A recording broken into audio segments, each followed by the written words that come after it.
Welcome to the Living Magically podcast. I'm your host, Magical Michelle, and this week, March 10th, all the way through the eclipses, is going to be a doozy. Now, I know I say that all the time, and I probably will for the entirety of 2025 and going into 26.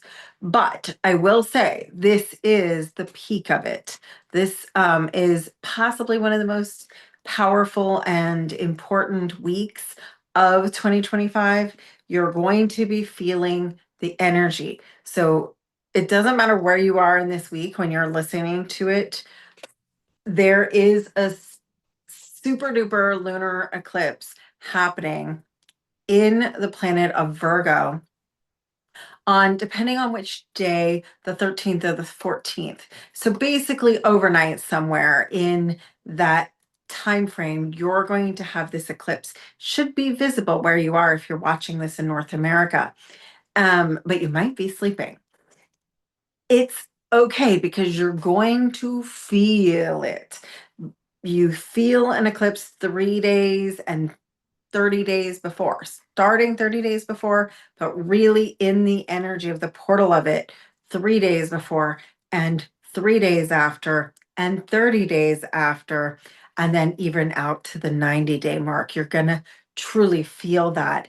And it's a series of eclipses where this lunar eclipse is in Virgo. So you're going to see this kind of have this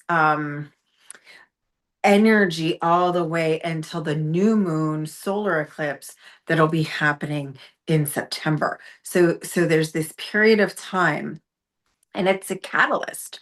There is no getting around change. However, there is choice, and this is where it gets really, really good.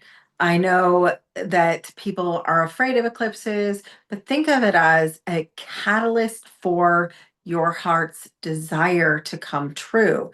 Now, Virgo is a very analytical, very health-minded, very attention to the details kind of sign, and it's being eclipsed.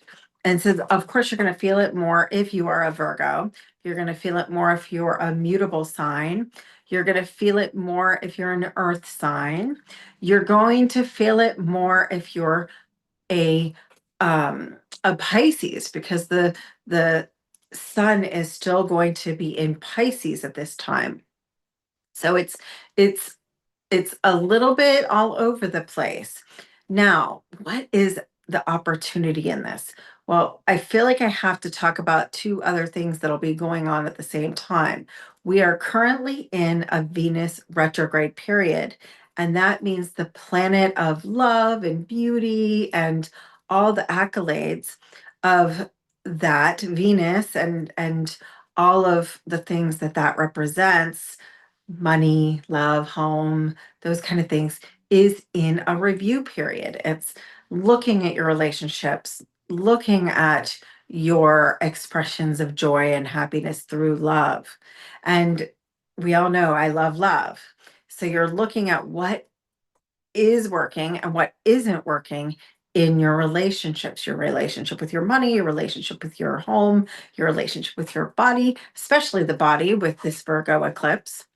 And then you're going to end your relationships with yourself, your friends, your family, your coworkers, your relationship with your work, your relationship with your spouse or partner, or lack thereof, whatever that is. That's what we're going to be focusing on.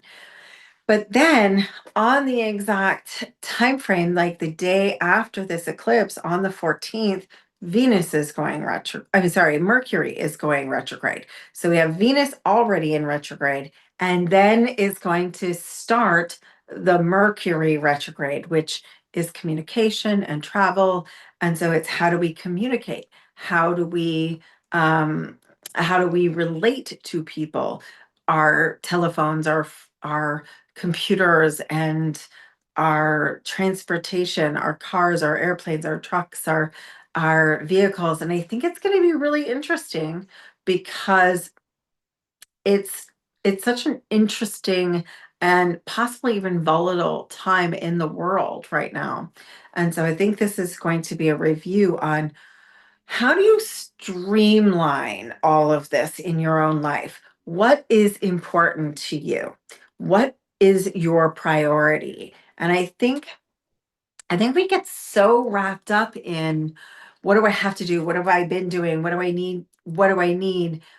That we don't look at what isn't working. And I think this eclipse is going to really bring to the forefront the opportunity to release and let go what is not working. Because of the multiple review periods, I think that's really going to be a key here. If you want to unlock the door right now, look at what isn't working and how you create an exit strategy. Sometimes that's just letting it go, driving it to the dump, or taking it to a thrift store. Sometimes it's a bigger part of completion. And we are in a completion year. Since it is the wood snake, we're releasing, we're shedding, we're letting go. And it is a wood snake year. It's also a 9 year, which is about completion and finishing things. So if you can't finish it right away, can't let go of it right away, get an exit strategy and planning, and step by step, what's your first action toward that? And especially knowing that this eclipse is 6 months from now on the solar eclipse in the same sign, you're going to see that this 6 month period, and the faster you do it, the better. 3 days after the eclipse, 3 months after the eclipse, but hopefully no later than by September, when you are encouraged to be starting new with a new cycle of solar eclipse. So that's kind of what we're looking at. And so with both Mercury and Venus in retrograde this weekend coming up, you're going to see that you want to take a second before you react. Don't send the text, don't send the email, don't say something without taking a review. And that could just be to make sure the punctuation makes it the way you really mean it. Things can be misunderstood. It could be mistyped. It doesn't even mean that you meant it wrong, but someone could take it wrong. So just really, if you're traveling, if you're sending an email or a text or a voicemail, really kind of make sure that you're saying what you need to say. And if you are changing relationships, which people will be doing, is changing these things up all the way into late April, mid-April, really, we're going to see this period of time. You're wanting to do it carefully, and remember that compassion and kindness are two of your superpowers if you want to navigate this with love. And that's what we want to do. We are trying not to be aggressive, and we're trying not um to take it too personal. And that's really important because we're in this big dreaming, lots of Pisces energy, and that's going to be about dreaming it into being. So, good time for meditation, good time for ceremony and ritual. I know I'm going to be at Priestess Camp with Rima in Kansas City, and we're going to be doing rituals and letting go and release, and also rituals for inviting in. It's a really good time to review, and that's also true for the full 2 weeks from the 14th until the 29th, where we have the solar eclipse. And that solar eclipse is going to be potent. It's a new moon solar eclipse in the first degree of Aries, and that means it's the full astrological new year, and it is in the first degree. So we're talking about it being a real jumping start for a fresh start. Now they'll still have at that time both these planets in retrograde and review, so it's a good time for review for the full 2 weeks. I always call it the liminal in between. So, whatever you're doing on the weekend, It's a perfect time to be in the mystery, in the magic, in the ritual. I love ritual in Pisces season. And so this coming weekend, no better time than to create a little magic, to journal, to create a self-care day, to create a opportunity for expanding into your greatest possibility. And that's what this is going to do. This is going to give you a time to envision things, review things, actually sit with your angels and your guides and your soul self. This is a perfect time to be, who am I? Where am I going? What am I going to do? What am I going to create? My word for 2025 is create. And so what are you going to create? I want to know. So put it in the comments, send me a message. I want to know what you're creating. I know that I've created a compassion circle. If you're local to Orlando, we're going to be doing that here at the Urban Ashram. It's a wonderful location in the downtown area, and it's called the Compassion Circle. So if you feel like you just want to be held in some energy of compassion, we'll be doing that on the 25th.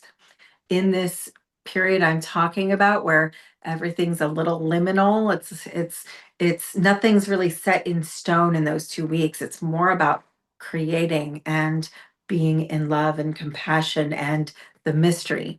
I'm also working with Patrick on the 29th to do a solar eclipse new moon activation at the Center Street location. And I'm pretty excited about that because it's a potent Saturday night new moon ritual. And if you want to go on the really deep dive, I'm having a shaman fire and candle making and magic weekend on the 22nd and 23rd weekend of March. So lots to do this month in the form of creating. Of course, this is going to be a letting go period and a creating period. Anytime you have eclipses, it's all the cycles rapidly spinning. And I've been asked, do you actually do magic during the eclipses? Because it is so chaotic. And my answer is absolutely yes. My answer is that this is, for me, one of the best and most potent times because I can tap in to the true nature of my soul's desire. So I invite you to tap in, sit with yourself. Instead of being outside in the doing, sit inward with the being and the expression of self. It's the perfect time. I'm in awe of what is possible. And so I am inviting you to lean into what is possible, what is the opening, do the review, what isn't working, what is, and do more of what is. Lean into what is and what is your soul's desire. Because if you have a soul level desire, it is able to be manifested. It just might be that you have to sit with the how, let go of the way you think it's going to turn out, and sit in the mystery and the magic and the ritual and the meditation and be in the allowing, be in the being, visualize it and anchor it into your system as already done. And this will allow for it to be a more solid, more true, more powerful inner experience for you that then becomes, what's my first action step? And from there, you start moving forward, moving outward into, and now we have this action step, and now I can do this, and you will feel momentum. This is a year where change is pretty much guaranteed. The astrology this year is that of change. And so my invitation to you is that change into what you desire and what you want instead of letting worry, fear, concern, or the past or what's going on outside of you dictate to what's going on inside of you, because creation comes from a place of love and from a place of expansion and a place of gratitude. You cannot be in lack if you are in gratitude. You cannot be in hate and love at the same time. So choose your higher emotion. And I'm not saying that you're not going to have a negative emotion. In fact, it's probably going to happen. Earlier today, I found something out and I was like, and used the F word, and I was, pretty like, oh, that is not great news. And yet in review, everything was fine. It just means that a lot of us are going to, the first thought is going to be to go to the negative. And the gift here in this expression is to come back to your center, to find the light at the end of the tunnel, to find, no, this isn't how I want it to be. And so this is a challenge. How do I create the opportunity that I desire? How do I create the frequency and the vibration of certainty and connectedness and gratitude and love that brings in the opportunity to be a magnet for what you truly want and desire? That's the gift in this. So I know it's a lot. I promise you will feel emotions. And the last thing I wanted to say is anytime we have an eclipse cycle, and especially with the Schumann resonance, the depth that we have, and all of these retrogrades, please rest. Do not over plan. Do not over schedule. Do not over give if you can help it. Schedule in rest, recalibration, renewal, review. This is a most powerful time for you to allow your resources to be refilled, your body to be recalibrated, your mind to be realigned, and for your goals to be reset. And if you just kind of follow that in your process, I promise this is going to be a very magical moment in time with a great opportunity for you. So I will see you very soon. I love you. Live magically.